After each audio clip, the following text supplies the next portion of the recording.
గురూజీ 72 గంటల్లోనే ఫోన్లోని అద్భుతమైన జ్యోతిష్య పరిష్కారం చూపిస్తారు. నమ్మండి, నమ్మకపోండి, ఇది నిజం.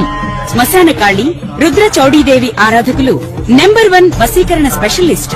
గురూజీ మనిషి పుట్టుక నుండి చనిపోయే వరకు వచ్చే అన్ని క్లిష్టమైన సమస్యలకు పరిష్కారం ఇక్కడ లభిస్తుంది. విద్య, ఉద్యోగం, వ్యవహారం, స్త్రీ ప్రేమ, పెళ్లి, సంతానం, స్త్రీ పురుష వశీకరణం, భూవశం, భార్యాభర్తల కలహాలు, కోర్టు సమస్యలు, విడాకుల సమస్యలు, చేతబడి, అప్పుల బాధ, ఇంకా మీకు ఎలాంటి సమస్యలు ఉన్నా 72 గంటల్లోనే శాశ్వత పరిష్కారం చేయబడింది. నమస్కారం, నేను మీ రవికిరణ్ శర్మ, వేలూరి. ఏప్రిల్ నెలలో ద్వాదశ రాశులు ఏ రకంగా ఉండబోతున్నాయి, ఏ రాశులకి ఏ సంచారాలు జరుగుతున్నాయి, గ్రహ సంచారం ఎలా ఉంది అనే విషయాన్ని బట్టి 12 రాశుల వారికి కూడా ఈ ఏప్రిల్ నెలలో ఎలా ఉండబోతోంది, ఎలాంటి అనుకూలతలు ఉన్నాయి, ఎలాంటి ప్రతికూలతలు ఉన్నాయి, ఎవరు ఎలాంటి పూజలు చేసుకోవాలి, ఎలాంటి హోమాలు చేసుకోవాలి, ఎలాంటి జపతపాలు చేసుకోవాలి అనే విషయాన్ని గురించి తెలియజేయడం జరుగుతోంది. మరి ఏప్రిల్ నెలలో గ్రహ సంచారం చూసుకున్నట్లయితే రవి సంచారము ఏప్రిల్ నెలలో రవి సంచారము మేషరాశిలో జరుగుతుంది. మేషరాశిలో రవి సంచారం వల్ల మేషరాశ్యాధిపతి కుజుడు కాబట్టి రవి అనుకూలంగానే ఉంటాడు. అట్లాగే కుజుడు కూడా మేషరాశిలో సంచారం చేస్తున్నాడు. స్వక్షేత్రము కాబట్టి కుజుడికి మేషరాశి, కుజానుకూలత అది ఉంటుంది. బుధుడు వ్యాపారకారకుడు బుధుడు కూడా ఈ యొక్క మేషరాశిలో సంచారం చేయడం జరుగుతుంది. మరి శుక్రగ్రహం కూడా ఈ మేషరాశిలో సంచారం చేయడం జరుగుతుంది. ఈ ఏప్రిల్ నెలలో 4 రాశులు, 4 గ్రహాలు మేషరాశిలో సంచారం చేయడం జరుగుతుంది. తద్వారా ఈ మేషరాశి వారికి అనుకూలతలు ఎలా ఉంటాయి, ప్రతికూలతలు ఎలా ఉంటాయి అనే విషయం కూడా మనం తెలియజేయచ్చు. అలాగే శని భగవానుడు మీనంలో సంచారం చేస్తున్నాడు. మరి రాహు మకరంలోకి సంచారం చేస్తున్నాడు. గురుడు కర్కాటకంలో సంచారం చేస్తున్నాడు మే వరకు కూడా. మరి ఈ రకంగా ఈ నవగ్రహ స్థితిగతులను బట్టే మానవుడి యొక్క జీవితం అనేది ఏర్పడుతుంది. ఈ నవగ్రహాలు పరిపాలించే పరిపాలనా విధానాన్ని బట్టే మనకి ఏ రకంగా ఉండబోతోంది, ఏ రాశి వారికి ఏ ఫలితాలు జరుగుతాయి అనే విషయం క్షుణ్ణంగా చెప్పగలుగుతాం. అయితే ఈ సంవత్సరము పరాభవ నామ సంవత్సరం. పరా అంటే సాధించడానికి వీలైనటువంటిది అని కూడా చెప్పబడుతుంది జరిగింది.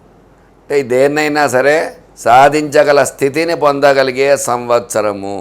భవ అంటే స్థితి, ఓర్పు, సహనము ఉంటే ఈ సంవత్సరం ఏదైనా సాధించవచ్చు అని అర్థం. అందువల్ల కష్టం వచ్చిందని అసహనం చెందకుండా, సంతోషం వచ్చిందని ఆనందపడకుండా, సౌమ్యంగా భగవత్ ఆరాధన ఎవరైతే చేసుకుంటూ ఉంటారో వాళ్ళందరికీ కూడా ఖచ్చితంగా దైవానుగ్రహం కలిగి ప్రతికూల ఫలితాలు ఉన్నప్పటికీ కూడా భగవత్ అనుగ్రహం ఉంటే ఖచ్చితంగా ఎలాంటి ఇబ్బందులు లేకుండా సౌమ్యంగా వెళ్ళడం అనేది జరుగుతుంది. అందువల్ల ఈ యొక్క రాసుల వారందరికీ కూడా ద్వాదశ రాసుల్లో సంచార స్థితిగతులను బట్టి ఏ రకంగా ఉండబోతోంది, ఎలాంటి పూజలు హోమాలు చేసుకోవాలి, ఎలాంటి అనుగ్రహం ఉంటుంది అనే విషయాన్ని మీకు వివరంగా తెలియజేయడం జరుగుతుంది. నమస్కారం, మీ రవికిరణ్ శర్మ, వేలూరి. తులారాశి వారికి ఏప్రిల్ నెలలో ఏ రకంగా ఉండబోతోంది, ఎలాంటి అనుకూలతలు ఉన్నాయి, ఎలాంటి ప్రతికూలతలు ఉన్నాయి విషయాన్ని గురించి చెప్పడం జరుగుతోంది. ఈ తులారాశ్యాధిపతి శుక్రుడు అనుకూలంగా ఉన్నాడు కాబట్టి, గురుబలం ఈ రాశికి ఉంది కాబట్టి, గ్రహానుకూలతలు ఉన్నాయి కాబట్టి ఈ రాశి వారికి అత్యంత మహారాజయోగంగా చెప్పవచ్చు. తులారాశి వారికి ఆరోగ్య విషయంలో ఎలాంటి ఇబ్బందులు ఉండవు. గతంలో అనారోగ్యం చేసిన వారు కూడా ఈ నెలలో బాగుపడటము, మంచిగా ఆరోగ్యం స్థిమితపడటం అది జరుగుతుంది. వివాహ ప్రయత్నం చేసేవారికి వివాహ అనుకూలతలు ఉన్నాయి. సంతాన ప్రయత్నం చేసేవారికి శుభవార్తలు వింటారు. వ్యాపార పరంగా చూసుకున్నట్లయితే విజయకేతనం ఎగరవేయడం జరుగుతుంది. క్రయ విక్రయాలు బాగా జరుగుతూ ఉంటాయి. మంచి లాభాలు పొందే అవకాశం ఉంటుంది. సినీ రంగం అభివృద్ధిలో ఉంటుంది.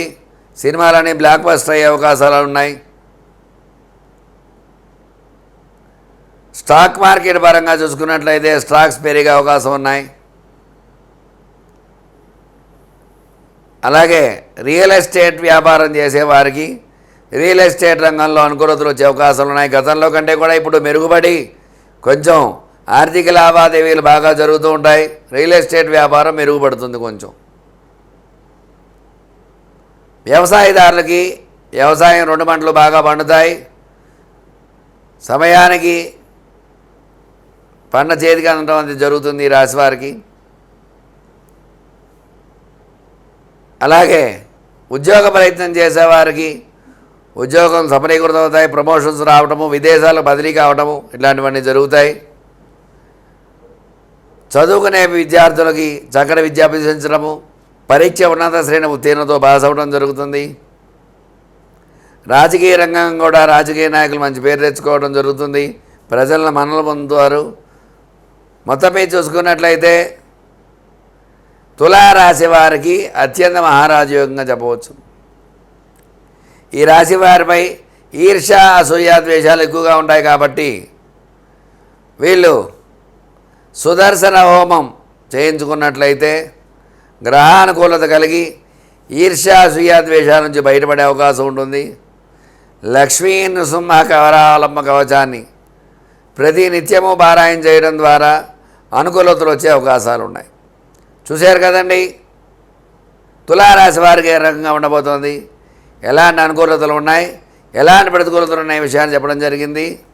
చెప్పినటువంటి రెమెడీ పాటించి మీకు అనుకూలంగా మార్చుకుంటానని కోరుకుంటూ మీ రవికిరణ్ శర్మ, వేలూరి జ్యోతిషరత్న వాటు గ్రహీత. నమస్కారం.